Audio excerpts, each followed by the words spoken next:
जय हिंद दोस्तों। राम अकेडमी की ऑनलाइन क्लासेस में मैं आप सबका स्वागत करता हूं। दोस्तों आज से हम एक नए सब्जेक्ट का शुरू कर रहे हैं। ठीक है, आज से हम पढ़ेंगे ज्योग्राफी, भूगोल। दोस्तों ये सब्जेक्ट काफ़ी इंपॉर्टेंट होता है, सभी एग्जाम्स में यहाँ से क्वेश्चंस पूछे जाते हैं और नॉलेज के लिए भी ये जो सब्जेक्ट है बहुत ही ज़्यादा महत्वपूर्ण होता है। ज्योग्राफी के क्लास में हमें बहुत कुछ सीखने को मिलेगा, ब्रह्मांड से लेके जो कॉन्टिनेंट्स होते हैं। ठीक है, उसके बाद हम भारत के भूगोल पर आएंगे। ठीक है, तो स्टेप बाय स्टेप हम सभी पहलुओं को कवर करने वाले हैं। तो चलिए शुरू करते हैं भूगोल की पहली क्लास, ज्योग्राफी की पहली क्लास। ठीक है, तो इस लेक्चर में हम देखेंगे बेसिक चीज़ें, कुछ फैक्चुअल चीज़ें मिलेंगी। ठीक है, ये सबसे पहले किसने इसकी परिभाषा दी, किसने इसको व्यवस्थित किया है एज सब्जेक्ट के रूप में। तो जो बेसिक बातें होती हैं किसी भी सब्जेक्ट के स्टार्टिंग की, वो सारी चीज़ें हम डिस्कस करेंगे इस वाले लेक्चर में। तो चलो शुरू कर लेते हैं। तो सर्वप्रथम एक नाम याद रखना, हिकेटियस। ठीक है, मैं आगे आपको बताऊंगा। हिकेटियस को ही फादर ऑफ ज्योग्राफी कहा जाता है। तो इनकी किताब थी जस पीरियोडस। ठीक है ना, जस पीरियोडस। तो इस किताब का जो हिंदी मतलब ये होता है पृथ्वी का वर्णन। तो सबसे पहले इसी बुक में क्या किया गया, जो भौगोलिक कंपोनेंट है उसको सिस्टमैटिकली इंक्लूड किया गया, क्रमबद्ध समावेश किया गया। ठीक है, एक भूगोल शास्त्री है जिनका नाम है H.F. टॉचर। H.F. टॉचर। इन्होंने किसको बोला था? हिकेटियस को। ठीक है ना, हिकेटियस को इनका जो समय था ये 500 ईसा पूर्व है। इनको सबसे पहले किसकी उपाधि थी? फादर ऑफ ज्योग्राफी की, भूगोल का पिता माना। ठीक है ना, हिकेटियस ने क्या कहा था? इन्होंने क्या कहा था कि जो अपना लैंड है, जो पृथ्वी का जो लैंड वाला पार्ट है, ये सागरों से घिरा हुआ है। जो बिल्कुल सही बात है, ये क्या है? ओशंस से घिरा हुआ है। ठीक है, लेकिन उन्होंने कहा था कि दो महादेश है, उस समय केवल दो कॉन्टिनेंट है। ठीक है दोस्तों, तो ये जो हम वर्ल्ड को देख पाते हैं, है ना, ये आप देख सकते हो, ये सब क्या है? ये सब सागर है ना, जो ब्लू वाला पार्ट है। और ये सब क्या है? कॉन्टिनेंट है। तो हिकेटियस ने क्या कह दिया कि सिर्फ दो कॉन्टिनेंट हैं, सिर्फ दो कॉन्टिनेंट हैं, सिर्फ दो महादेश हैं। तो ये थ्योरी वहीं से आता है। ठीक है, अब ज्योग्राफी का जो नेक्स्ट बहुत ही इंपॉर्टेंट फैक्ट है वो देखते हैं। वो है ज्योग्राफी का शब्द। ठीक है ना, ये का होता है ज्योग्राफी का। ठीक है, आ की मात्रा है ज्योग्राफी का शब्द। तो ये दिया है इरेटोस्थनीज ने। ठीक है, बहुत ही इंपॉर्टेंट है ये।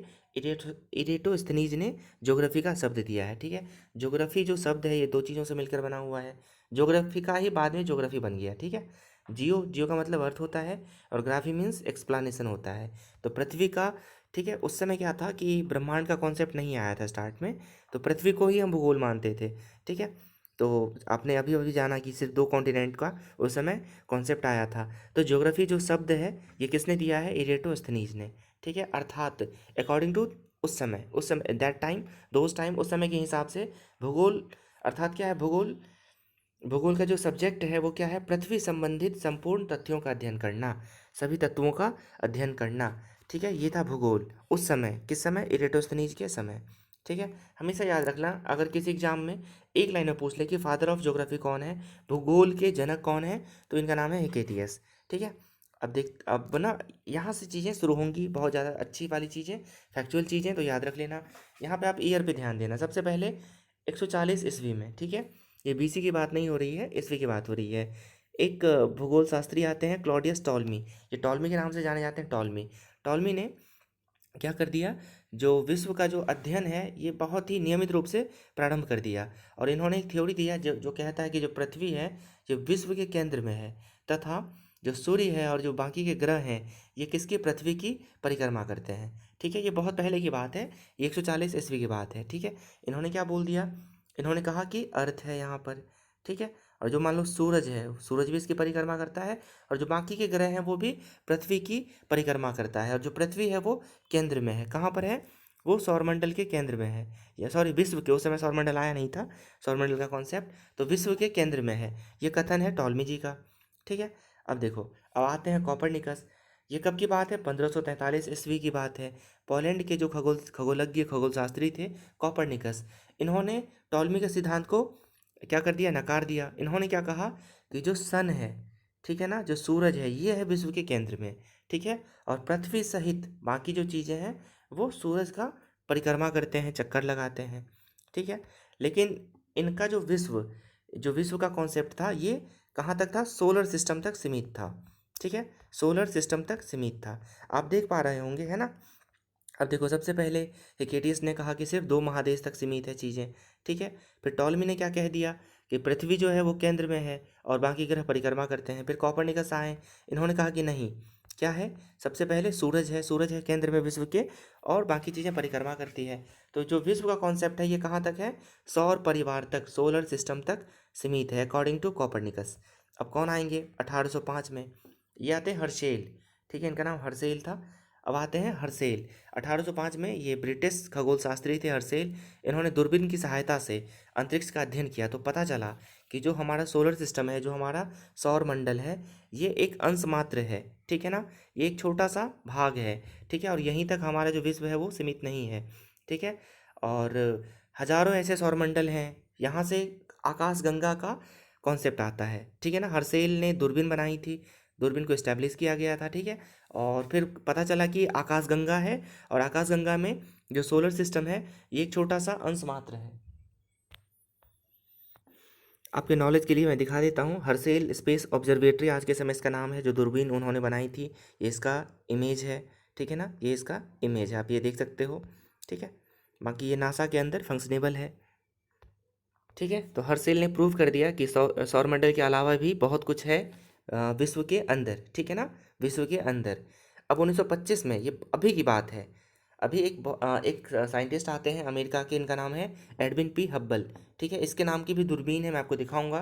तो इन्होंने कहा कि जो आकाशगंगा है, ठीक है, जो हमारा आकाशगंगा है मिल्की वे, उसके अलावा लाखों अन्य आकाशगंगाएं दुग्धमेखलाएं हैं, ठीक है ना।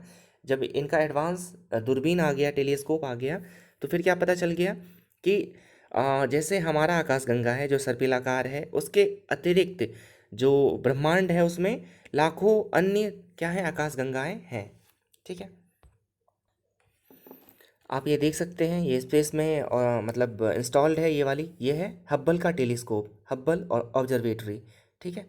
अब आप इसके बारे में थोड़ा सा और अतिरिक्त चीज़ें जान लीजिए, ठीक है। ये भी कहाँ पे किसके अंतर्गत काम करता है, ये भी नासा के अंतर्गत काम करता है, ठीक है।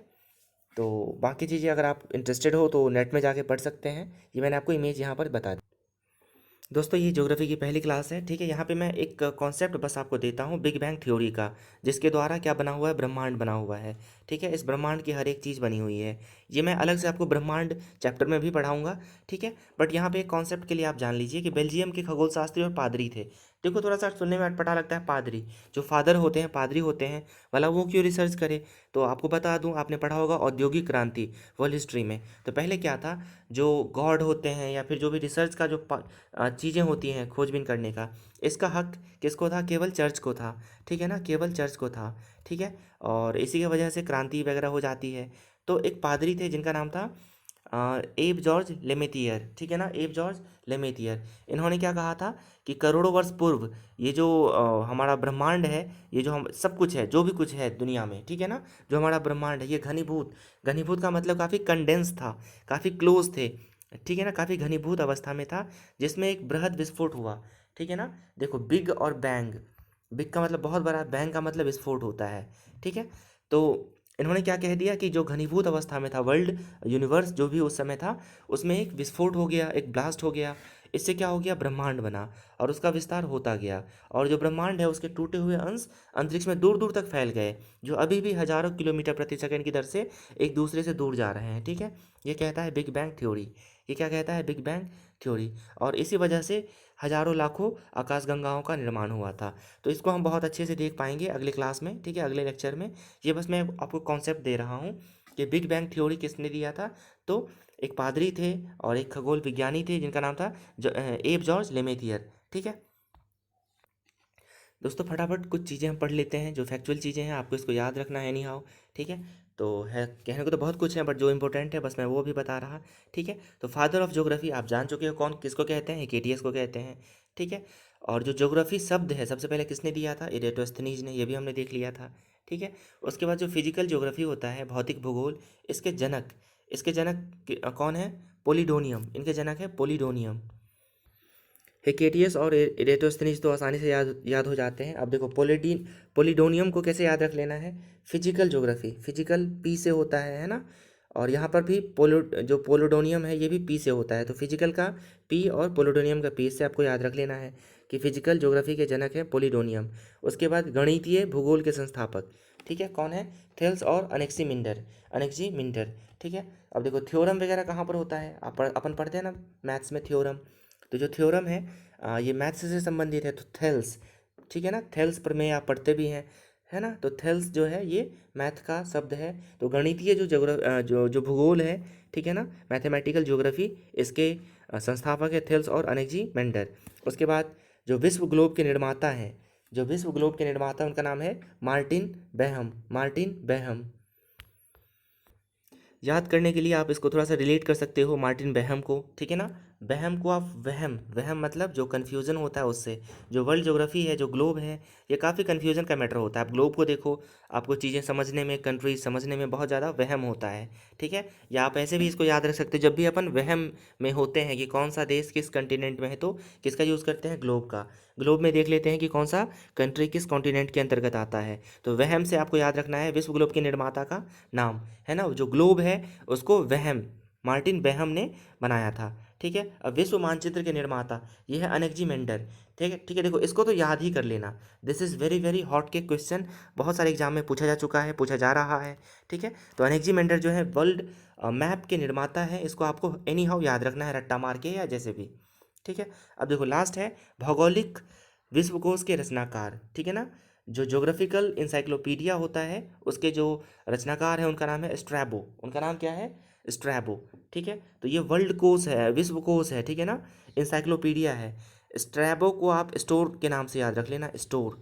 जैसे वेबसाइट होती है विकिपीडिया, इंसाइक्लोपीडिया, इन सब पे आपको बहुत ज़्यादा ज्ञान का स्टोर रहता है। जो भी चीज़ का आप रिसर्च करना चाहो आपको वहाँ पे उस चीज़ का स्टोर मिल जाता है, ठीक है। तो स्ट्रैबो को स्टोर से रिलेट करना है और इस तरह से इन सब चीज़ों को याद रखना है। मेरे साथ आप लोग फटाफट एक बार रिवाइज कर लो। भूगोल के जनक, फादर ऑफ ज्योग्राफी, हेकेटियस है। ज्योग्राफी शब्द दिया है एराटोस्थेनीज ने, है ना। फिजिकल, पी से पोलोडिनियम, है ना। तो भौतिक भूगोल के जनक पोलोडोनियम है। गणितीय, थेल्स प्रमेय किससे संबंधित है? थेल्स थ्योरम, गणित से। गणितीय भूगोल के संस्थापक थेल्स और अनेक्जीमेंडर। विश्व ग्लोब के निर्माता, हम वहम में होते हैं कौन सा देश किस कंटिनेंट में है, तो ग्लोब देखते हैं, तो मार्टिन बेहम, वहम से याद रखना है इसको, इसको याद ही करना है अनेक्जीमेंडर को। मानचित्र के निर्माता अनेक्जीमेंडर है, ठीक है ना। और भौगोलिक विश्वकोश के रचनाकार, भौगोलिक मतलब पूरे जो भी ज्योग्राफी का स्टोर है वो कहाँ मिलेगा? स्ट्रैबो में। स्टोर से इसको याद रखना है। So this is the end of my video. I hope आप लोगों को बहुत सारी चीज़ें पता चली होंगी। कल से हम नेक्स्ट क्लासेस करेंगे ज्योग्राफी की, जहाँ पे आपको बहुत सारी चीज़ें और भी जानने को मिलेंगी। Thank you class.